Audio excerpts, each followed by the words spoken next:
So this is Thursday morning, 6 a.m. Pacific time, and we are here to, gotta let somebody else in here. There, she let herself in. Yay! Okay, I'm going to turn off the recording for a minute and continuing on with our discussion of doing what we can, when we can, the best we can, and the courage to know what will support us and what we can let go. And how that's a challenge, a real challenge for people that are lifelong learners, people that crave learning, always want to, do the next thing in their journey. And sometimes we just take on too much. And so that's what we were talking about. And Tammy I brought that up this morning, that's something she's really working on. So we can continue that discussion for the next few minutes. And again, when we come back together, if we would like to. So Tammy said she copied down on a little Post-it, that little mantra that we have in Fearless Living, doing what you can, when you can, the best you can. And that's my battle against perfectionism. That's what I say when I get in that space where I start beating myself up and saying, oh, you're doing too much. You're not doing it well. You need to stop doing that. That's what I say to myself. Stop. You're doing what you can, when you can, the best you can. Yeah, actually, that was something that reminds me that was the discussion after you left class last night, Terry, was that I'll say one of our participants was saying, we talked about the fear of like interruption and how that stops some of us up from starting things because we want to make sure that we can get it done in one go. Like, oh, I don't have enough time to do all the dishes, so I'm going to wait. Those kinds of things that we're like, okay, but I can't do it all right now. So I'm going to put it on the back burner and wait it out. And then, sometimes it doesn't end up happening, whatever the case is, but that was a discussion.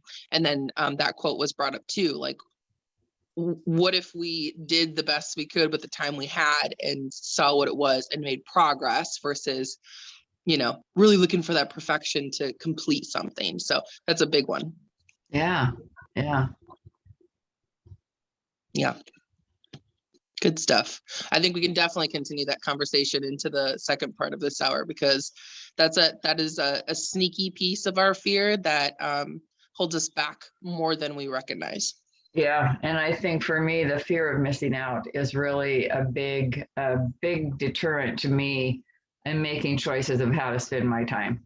So if I miss that, so what? That's kind of what I have to say to myself too, is you can't do it all. You just can't. So we will. It is 10 after the hour. We will continue this discussion. So go forth and do your intentions, and I'll see you in 40 minutes. All right, thank you.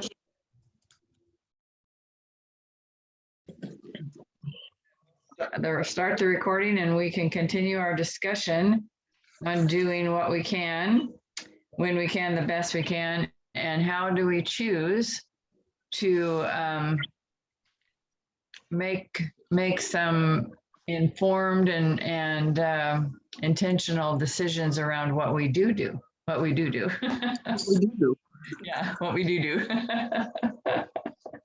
I love it.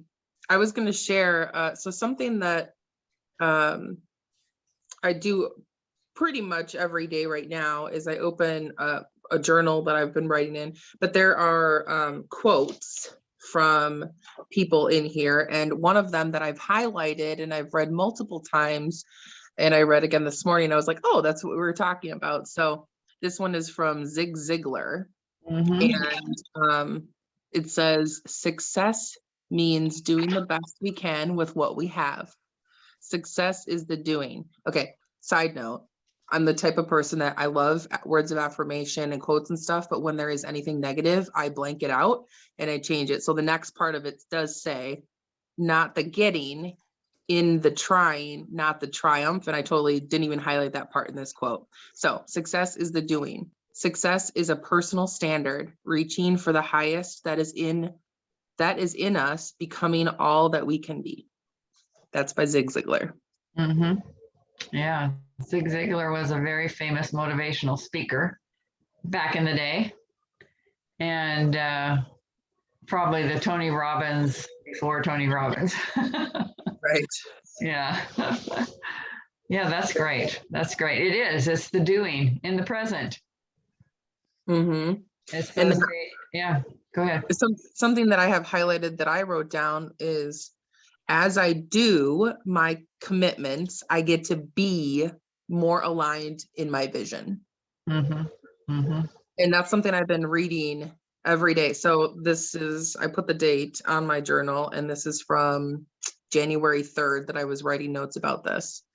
And it's really, the other part I have highlighted is to share what you create and receive growth, because so many times, you know, we get stuck in that loop. I get stuck in that loop of like, oh, but it doesn't have a graphic, or it doesn't have the thought process isn't complete. And then I let that slow me down from sharing it because it doesn't feel complete yet. Mm-hmm. So sharing, reminding myself to share what I create so that I can receive growth, and so can other people when we share things that resonate with us or that feel in alignment. So I'm going to say it again. As we do our commitments, we get to be more aligned with our vision. Yeah. Yeah. And that doing our commitments is being accountable, and accountability builds confidence. And I love that you're talking about going, having the courage to share, whether, fear tells us it's not worth it. It's not valuable to other people. Just keep it to yourself. It's not a complete thought. Whatever fear tells us not to do that. And so having the courage to share, even when it's incomplete, you feel it's incomplete. There's that synchronicity of bringing our voice to the table that might complete someone else's journey, what they're doing. So it's like fear really can keep us from that collaboration and sharing that a group like this can give us, which is what I like. One of the many things I like about On Purpose with Purpose is it appears to me that people are willing to share incomplete, fleeting, whatever thoughts that come to them that resonate with me. So, I mean, I'm sure that happens all over the place. Seedling is what I think of, like planting the seeds. If we don't say them, then, we don't know what can grow from that. Right. Yeah. And having the vulnerability to do that takes courage. And it takes a commitment on the receiver's part to be connected and receive whatever might receive. So you come to the session with that openness to receive. And that's what happens. You do.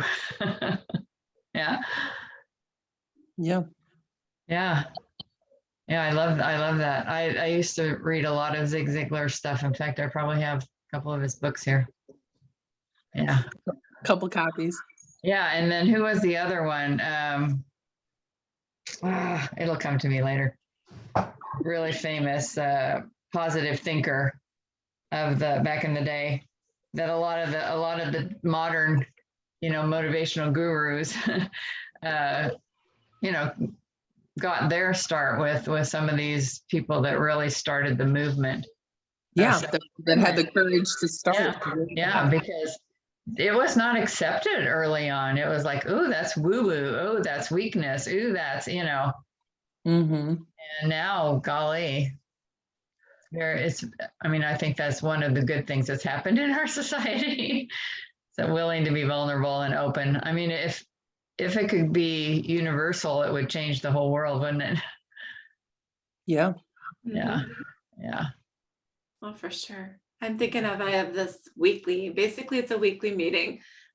Every other week, there's 2 of them back to back.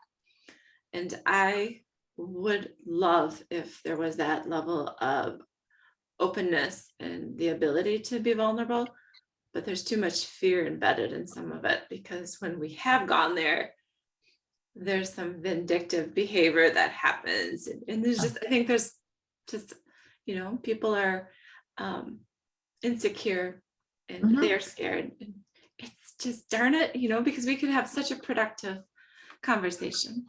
Yeah. Which I can say, I did help influence, some more vulnerability to happen in a conversation with a smaller level or scale of that group. And you do hear some of the leaders say, oh, well, that was a really good conversation, so they recognize that it was different. Good. But Yeah. let's see what they do with it. Like they were probably questioning, and I imagine like if we were all in person, because you can't see everybody on the call, so you don't know all the stirrings inside. But that's the part where I'm like, I wish they would really sit in that and recognize, like, how did we generate all of those thoughts? And people share, and now let's make sure there's caution that you don't have a relapse and go off on somebody, in mind of what, they took so much courage to explain or share. Yeah. That's, so when you say the whole world, oh God, that would I be know. amazing. But you're planting the seeds, right? I mean, just like what Beck said, you planted the seeds and you set the model. You did it, and you don't have control on how quickly or whom it grows within, but it's planted. And you're right, they're insecure, and it's fear that's keeping them, in that other pathway. Fear. Yeah. Nasty old thing. Well, it is the top of the hour. So if you ladies are staying, let's have a celebration. Beck? That was Well, I mean, I'm going to celebrate. We've been talking about giving, receiving, and the courage to know what to say yes to and what not to say yes to in order to be able to be accountable for the choices that we make. So that's kind of what we've been talking about, Angela. So I'll just open that up to see if anybody wants to continue along that.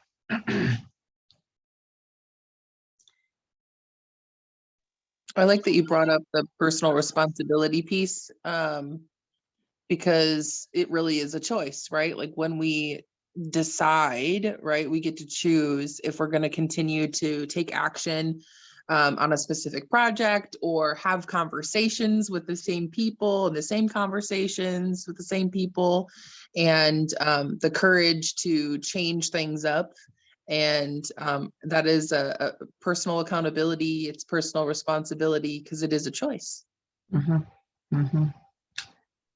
I always like reminders that I do have choices, even when it feels like I don't. Right. Exactly. Because everything we do and say is a choice. Everything. Yep. I'm always reminded of, can't think of his first name, no, Frankl, who wrote the book about how when he was in the concentration camps, and they could not take away from him his ability to make a choice. That was the only thing they couldn't take away from him. And he was a psychiatrist when he came out. He really helped people to understand that. Is it Adolf Frankl? I can't remember. But I always think of him when I think about what choice did he have? Here he is in a concentration camp, but he had a choice to make a choice of how he was going to react, how he was going to think, what he was going to think. That was all that he had left. Yeah. Okay, well, it's time to go. About having courage to show up, to do what we can, the best we can, to not overwhelm ourselves by taking on more than we can do. So then it frustrates us and we beat ourselves up. So that's kind of what we were talking about. So Tammy shared how she uses the mantra, do what you can, when you can, the best you can. And we also talked about not receiving from people in this group, especially coming and being open to receive the intuition or inspiration to do this, to do that, to be vulnerable and to be open and to receive from one another, as well as to have the courage to speak up, even if you think your idea, fear tells us our ideas aren't worth sharing. and sharing our ideas in order to give and receive as well. So that's kind of what we were talking about the last couple sessions. So I know you have some wisdom to share on that, Angela and Kelly. So where would you? Angela, feel free to go first. Oh, I was going to say the same to you, Foxy.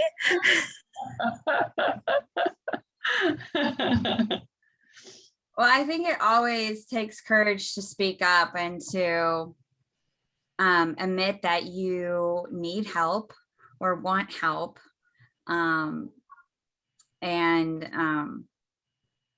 Also being willing to not just give support, but to also be willing to receive support.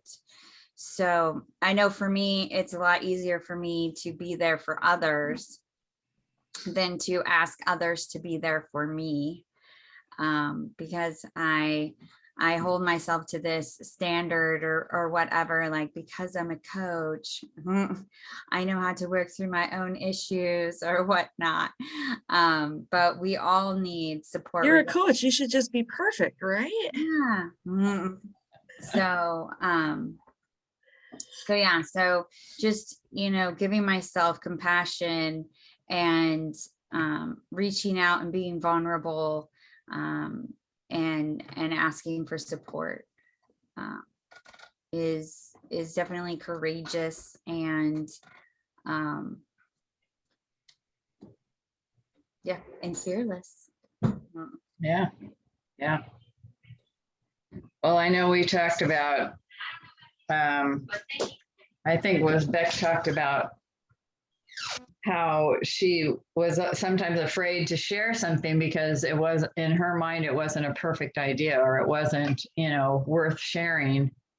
And yet, I believe the universe brings us together, fate brings us together, God brings us together, whatever you want to say, with people that what they have to say is exactly what will help us, and just having faith in that, and saying what you feel like saying, because I think that's a little intuition, that's a little push from the universe that say that if you thought that, there's somebody here that could hear that and it could change their lives. And that takes a lot of courage. And this space, OPWC, is a space to practice that because it's a part of the culture. And yet Tammy was saying when she gets to work, that vulnerability and that openness is very scary because it's not reciprocated and it's not even appreciated.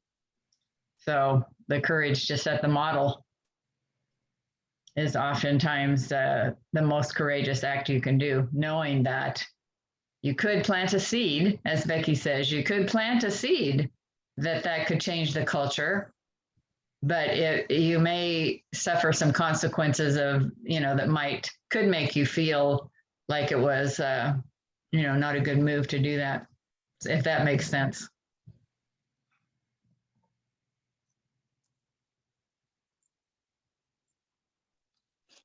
It just made me think about watering those seeds too, right? Like when we put stuff out there and then as I'm sitting here drinking my water, like continuing to sprinkle positivity on whatever those ideas or insights or experiences that are shared with other people.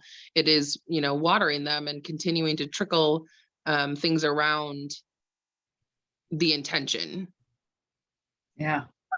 Sorry, I have to I'm laughing at, I just chuckled at your practice post because what pops in my head is there's a movie called Sneakers. It's a really good movie. And there's a little scene in there where this lady, she's teaching someone piano and she's like, practice. I don't know, it just popped in my head. Love that. Well, courage is a muscle, it's absolutely a muscle, just like confidence, the more you practice.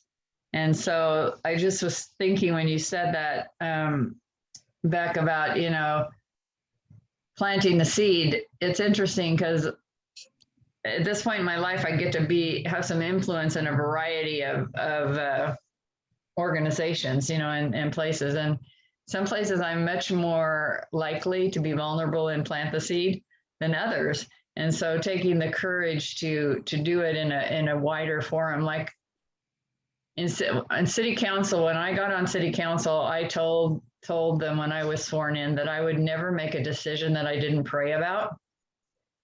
Now, that took courage for me to say that, right? Because some people, I mean, that's my preference. It's not, maybe everybody in the cities, but I've been able to stick to that. And it's interesting how that's, that's made an interesting impact in my ability to influence and to set an example of faith, So I don't know if I would have done that 5 years ago if I would have had the courage to say that.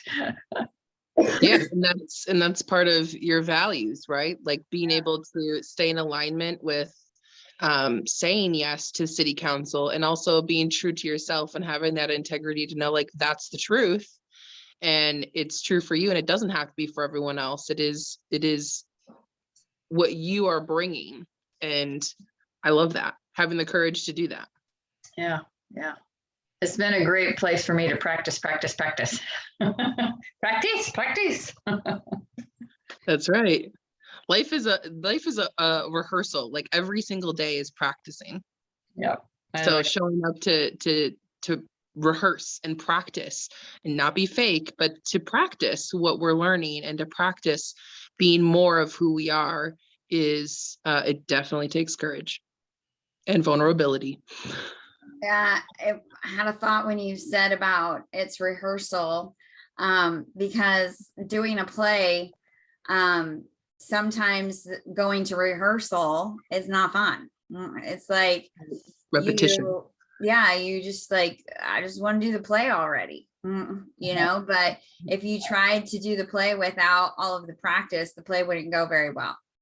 Right. So that's interesting, though. I think that there are moments where we are on stage and the practice has gotten us to the point where we are on stage doing the play. And though there's always things that we're practicing and we're getting better at, and maybe we start on, the local stage and then we move up, eventually maybe we get on Broadway or something. But I think that, it's important to know that we do